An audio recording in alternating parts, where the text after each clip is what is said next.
What do you think about today's matchup? Two Indians going up against each other. I think it's fantastic to see the talent pool India has been able to showcase the last couple of years. They are becoming the powerhouse of chess. Yes, and I'm also looking at the clock, which I didn't notice just now. 23 seconds left for black. Now, Raunak Sadhwani is one of the fastest players in the world. If anyone can withstand the pressure in this position, it is somebody like Raunak. In terms of winning this game. Oh, okay. Ooh, rook takes b5. I know exactly what you were thinking. It looks like it removes the guard of this rook on d6, but then white throws in rook takes d7 check in intermezzo, and then only then takes that rook on b5. But yeah, I also was scared for a second there. Just have some hope chess for a stalemate. Hope Oh! chess? Hope chess? Oh my gosh! No, the king can run. Oh, but that was really close. That was uncomfortably close. If the rook had been captured in that moment, it would have been stalemate. Yeah. But Raunak gets out of it, and immediately afterwards, he makes sure to move his pawn. Oh no, another one! Another one! Oh, yeah. That's not stalemate. Rook on h3 is actually showing why it's there, because you can't push that pawn so easily. At least, oh, what? Yeah, he's doing it anyway because he sees that if he gives up the bishop, he's going to get a new queen. The question is whether or not white is able to prevent the queen from the new queen. But knights are bad pieces in moments like this because you can't protect the pawn on d5 anymore. Yeah, no, it's a Zugzwang. It's a situation where white had to move, and the only move white had was to move the knight. But when you move the knight, you also stop protecting your pawn on the side of the board. That was a brilliant defensive play by Sadhwani. It really was. And look, the knight f6. If you capture that, then the h pawn would run, and they're both trying to promote their pawns here. Who's going to be first? King c7. That way, there's no check. Look at the evaluation bar. Oh my gosh, there's no check. That was unbelievable. He's really struggling now to stop that black pawn from becoming a new queen. And the evaluation bar is, well, it's going up and down, to be fair. The white pawns, we end up with Sarin having the extra knight, but that's not going to be sufficient to give a check. Yeah, no, this has been a dominating display by Sarin, and Raunak cannot feel good about the way he's just gotten picked apart here. This is the kind of play a grandmaster, like a world-class grandmaster, would have against a kid who just did everything wrong. It's the kind of game that gets into the textbooks to illustrate how the superior player just has better placement of their pieces. True masterpiece. This is one of the nicest games I've seen recently. I don't care what the time control is. That was just a demolition. It really was. And I think that's what's happening now with Sadhwani, because he has gotten complete control in the middle of the board. He has this fantastic pawn chain with pawns protecting each other up the board. And like you showed with your arrows, Robert, white was ready to start pushing even more pawns up in the middle. Really nice attacking play by Raunak, and he really needed that. He had 2 losses in a row, and he needed to stop the bleeding. Not only did he stop the bleeding, he started fighting back with some very nice attacking play of his own, and this match is still tied. Yes, that's true. The time is, I think, the biggest factor determining whether or not to make a draw. And I think Raunak's sitting here thinking, can I do anything to avoid it? He says, let's just make the draw. 3.5, 3.5. Oh, well, that move is absolutely... Yeah, that move I did not like. Because now black's bishop can step forward, and then maybe we can sacrifice our rook to take out the bishop. Ooh, look at this. Sarin just moving his pawns forward in the middle. Ooh, but a counter idea from Sadhwani, who gets his queen to give a check. The check is blocked fairly easily, though. Sarin now with just 17 seconds left. And what a move, Robert. Oh my gosh, he just blocks the queen and he resigns on the spot. We're going to pull up that game because the ending there was phenomenal. That was an absolutely beautiful finish. Yeah, the shorter the time control, the more it's about your instinct. And Nihal Sarin, he has some excellent chess instincts. A draw here with some very nice defensive play. Yeah, but I think right now Sadhwani is planning a sacrifice. I think if Sarin captures the pawn in the middle right now, there's going to be a trade of rooks, but then white is going to capture the black pawn on the side. The white bishop on d2 is under attack, but I don't think he's going to move it. I think he's going to sacrifice the bishop and try to get himself a new queen. And that's precisely what he's done, but the computer hates it. The computer says that black could have captured the bishop after all. He chooses not to, but that has eased Sadhwani's defensive task. Oh, well, okay. Well, that ends the conversation. Not much defending left. Opposite colored bishops. Now it's going to be very easy to hold because these pawns will be traded for each other, f2 and e4, and the bishop will sacrifice itself to the last pawn or doesn't need to. But unfortunately, white has less time than black does, so to be very careful here. Although I'm with you. Rook c1, rook g1. No, c5. Yes, this is the move. Yeah, I like that. Oh, it's a queen trade, though. No, I don't want the queen trade. You're like, no! b3, c... Okay, this is just over now. Black is just winning. 7, you drop the bishop on e4, so he just resigns because he knows from a match point of view, he needs more games to play. He needs to have a chance to mount a comeback. Now he's down 3 points, Hammer. I know you said that anyone can have a chance in Bullet. Nihal is the higher rated player there. But 3 games, it's starting to feel like it's inching closer and closer to a Nihal Sarin repeat as JSCC champion. The queen trade was offered. Sarin saying, okay, I'll exchange the queens with you. But then he continues attacking, and the pawn on f3 is captured, and Raunak is going to lose, what is this, a 3rd game in a row? He lost that very important pawn standing in front of his king. It was exploiting the pin, the black rook down the g file. Made sure that white's pawn could not capture the black knight when it came in. Yeah, it seems as though Nihal once again is gonna win, and he's kind of ruining the excitement of this match. It looked like an incredibly evenly matched match, I guess is the phrase.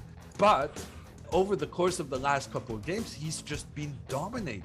He goes for the win even though he just has seconds left on the clock. That is incredibly brave by Nihal Sarin. But here he just made a move to then go back and forth afterwards. Now Sadhwani has to decide whether he needs to accept the draw. And it seems as though he has to do so. If he moves his rook away from the side of the board, the black pawn will be unstoppable. A draw has been agreed. It's still Nihal by 3.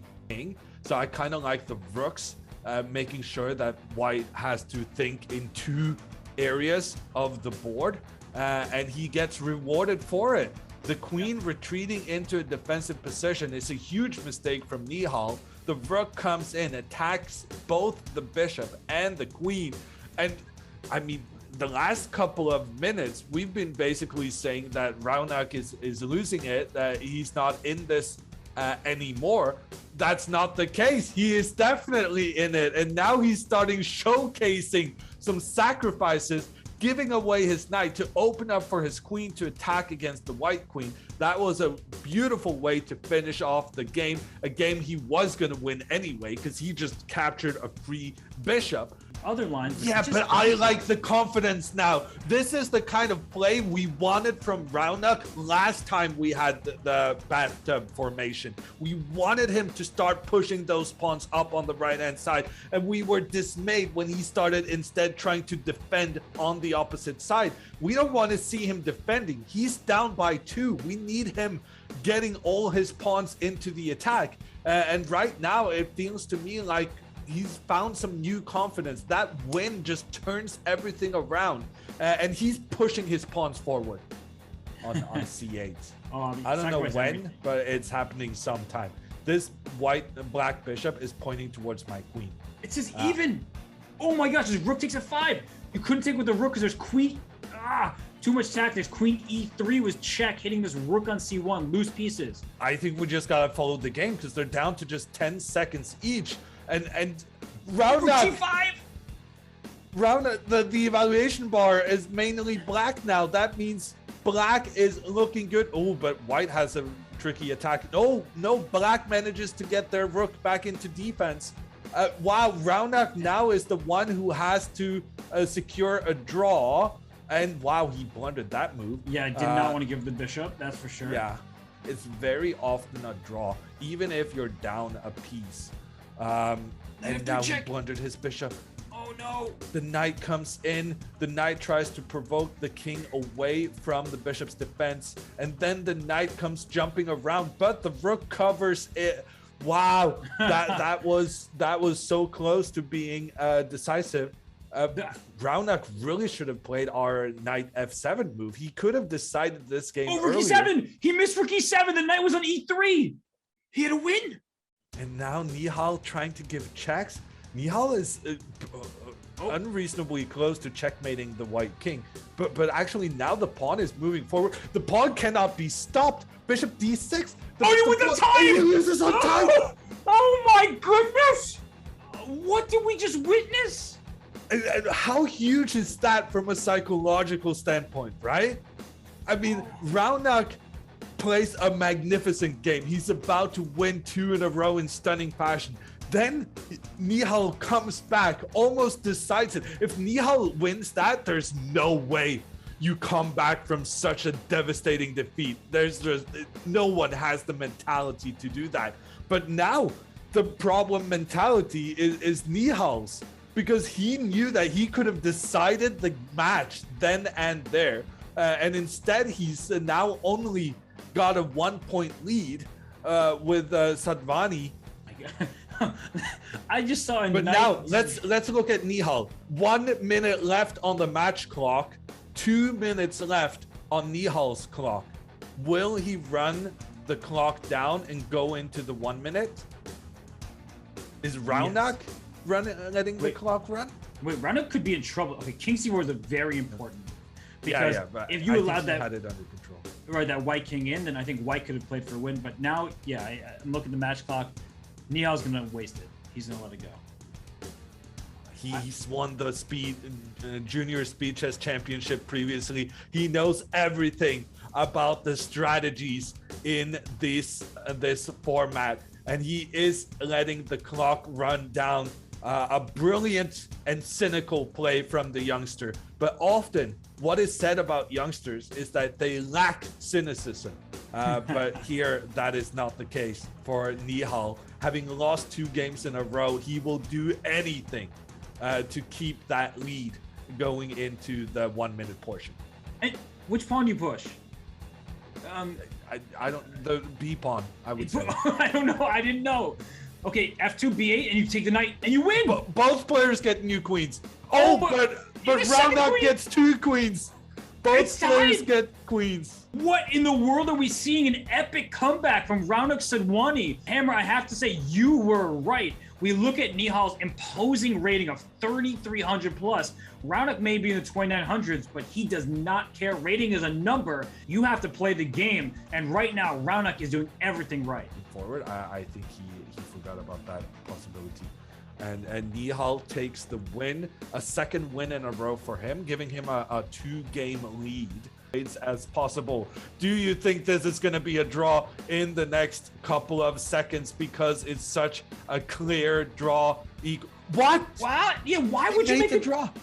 I was going to make fun of you if you said yes. No, I was going to make fun of you if you said yes. You play that forever. You never agree to a draw there. Now he just keeps on going. The king coming in as well. Raunak resigns once again. He actually resigned when both players had the same amount of pawns, rooks, and kings. Rook hit the knight behind it. The e4 pawn is loose. I think that white's position is about to collapse. Yeah, but he sacrifices again, but Oh it's not a my sacrifice. God, he found Not it. a sacrifice. It's a double attack on both the rook and the pawn. Raunak, he shakes his head. He knows what he's done. He knew he was about to win that game and try to make a final comeback, but the trickery of Nihal Sarin got the better of him, and that makes it a 6-point lead. The speed, the spot in the speed chess championship main event has been guaranteed. He'll be facing some of the very best players in the world. That's going to be another loss for Sadhwani, and Nihal proves he is the king of trickery. He is the king of junior speed chess. He's won the match, this final, this tournament for the second year running. What a performance.